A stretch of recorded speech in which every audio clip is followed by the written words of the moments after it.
If you want to enable voice to text on POCO F8 Pro or POCO F8 Ultra, then first of all we can go to Google Messages app, and then over here, once we go to Google Messages, we can of course open the conversation, and we're gonna tap on the text message field in order to activate our keyboard.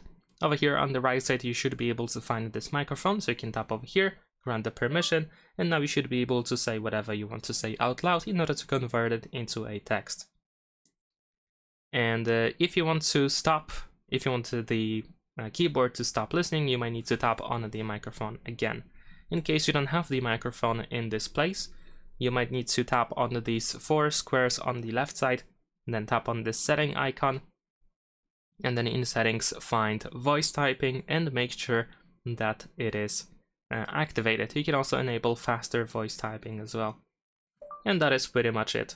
Thanks for watching, leave a like and subscribe.